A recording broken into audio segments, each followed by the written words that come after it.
Hello बच्चों, let's start this question. So this question says, calculate the dimensions of first force and impulse in terms of velocity, density and frequency as the fundamental units. तो ये जो question है बच्चों, ये question हमारा dimension analysis का question है। तो इसका जो हमारा की कॉन्सेप्ट है इसका क्या? Dimension analysis. डायमेंशन एनालिसिस से हम इस क्वेश्चन को क्या करेंगे? सॉल्व करेंगे। तो चलिए इस क्वेश्चन को आगे हम प्रोसीड करते हैं। तो यहाँ पर मैं बोला कि calculate the dimensions of force and impulse. तो पहले हम फोर्स के लिए निकलते हैं। फोर्स की हम पहले डायमेंशन कैलकुलेट करते हैं। फोर्स की डायमेंशन हमें कैलकुलेट करनी है in terms of velocity, density and frequency. तो देखिए यहाँ फोर्स की डायमेंशन क्या होती है। फोर्स की डायमेंशन आपको पता है कि मास इंटू एक्सीलरेशन का फॉर्मूला होता है। तो उसकी डायमेंशन होती है mLT-T-2। ये आपकी फोर्स की डायमेंशन आ गई है। लिखना है हमें इसको in terms of velocity. Velocity की डायमेंशंस क्या होती है? LT-1। लेट इसको हमने ए पावर इसकी एज्यूम कर ली है। डिपेंडेंस वेलोसिटी पे दिखानी तो हमने इसको ए एज्यूम कर लिया।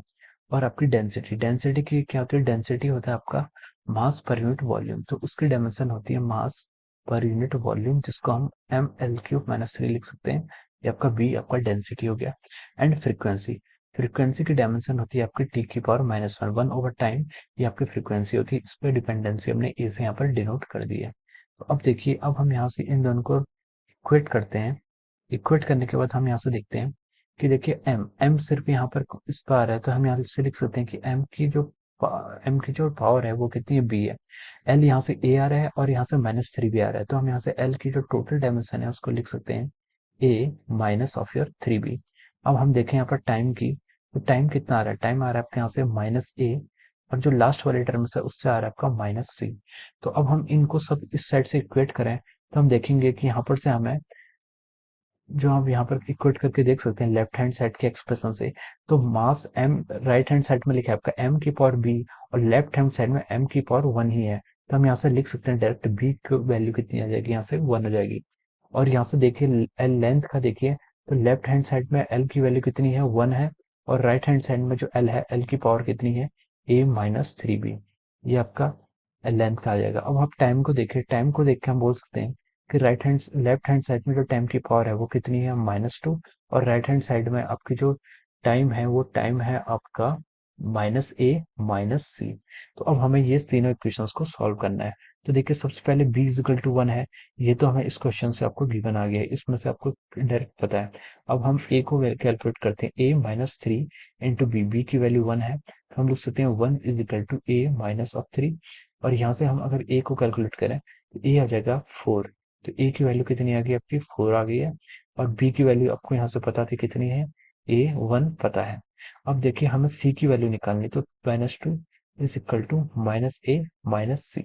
अब -2 = -a को हम लिख सकते हैं -4 माइनस ऑफ c। पर हम -c को इधर ले आएंगे तो c हो जाएगा, और ये इधर आएगा तो कितना होगा? -2। तो c की वैल्यू कितनी आ गई आपके यहाँ से? -2 आ गई है। तो देखिए अब हमने यहाँ से ये निकाल चुके हैं, कैलकुलेट कर लिया है। अब हम इसको पुट कर लेते हैं बात। अब इसका पुट करते हैं तो हमें फोर्स का डायमेंशन निकालनी थी। डायमेंशन फोर्स की in terms of velocity, density and frequency. तो जो वेलोसिटी पर जो डिपेंडेंसी होगी, वेलोसिटी हमारा LT-1 है, उस पर एक उसकी पावर 1 थी। तो हम लिख सकते हैं कि वेलोसिटी की पावर कितनी होगी? 4। और फिर आपका था ml-3 की पावर b। ये आपकी डेंसिटी की डायमेंशन, डेंसिटी पर ये 1 से डिनोट कर रहा है, मतलब डेंसिटी को हम यहाँ से ऐसे पावर 1 लिख सकते हैं। और सी की पावर -2 का मतलब ये है कि जो आपका टाइम इनवर्स था उसके टाइम इनवर्स, या फिर आपको लिख सकते हैं फ्रीक्वेंसी। ये आपकी फ्रीक्वेंसी है। तो फ्रीक्वेंसी पर ये -2 से डिनोट करता है। तो जो फ्रीक्वेंसी की डिपेंडेंसी आई है वो हम लिख सकते हैं कि v⁴ ρ1, और यहाँ पर f का स्क्वायर। ये आपकी क्या आ गया है? ये आपके पहले क्वेश्चन का आंसर है। उसने आपसे पूछा था कि फोर्स की डायमेंशंस को लिखो in terms of velocity, density and frequency. तो ये आपका फोर्स का पहले का आंसर निकल चुका है। और दूसरा आपसे उसने पूछा है कि फोर्स एंड इम्पल्स, इम्पल्स की डायमेंशंस भी आपको निकालनी है in terms of velocity, density and frequency. तो देखिए इम्पल्स को अब हम इसको पार्ट बी लिखते हैं। इम्पल्स की डायमेंशन निकालनी। इम्पल्स क्या होता है? Force into time. A very large amount of force acting for a very small interval of time, उसको हम इम्पल्स कहते हैं। इम्पल्स का फॉर्मूला कहता है फोर्स इनटू टाइम। तो अगर हम यहाँ से इम्पल्स की डायमेंशन लिखें तो वो आएगी, फोर्स की जाती है मास इनटू एक्सीलरेशन इनटू एक टाइम आपका यहाँ से और आ जाएगा। तो हम इसको लिख सकते हैं M L T minus one, this is the dimension of your impulse. ये आपकी इम्पल्स की डायमेंशन आ गई है। अब आप लिख लीजिए M L T minus one, और इसको इक्विवेलेंट कीजिए किसके, वेलोसिटी, डेंसिटी और फ्रीक्वेंसी के। तो देखिए वेलोसिटी को हम लिख सकते हैं एल टी माइनस वन, आपका वेलोसिटी आ गया। फिर आपसे पूछा था डेंसिटी, डेंसिटी को आपने यहाँ पर ये लिख लिया। और थर्ड चीज थी आपकी फ्रीक्वेंसी, फ्रीक्वेंसी आपको टी माइनस वन सी, ऐसे हम यहाँ से कैलकुलेट कर सकते हैं।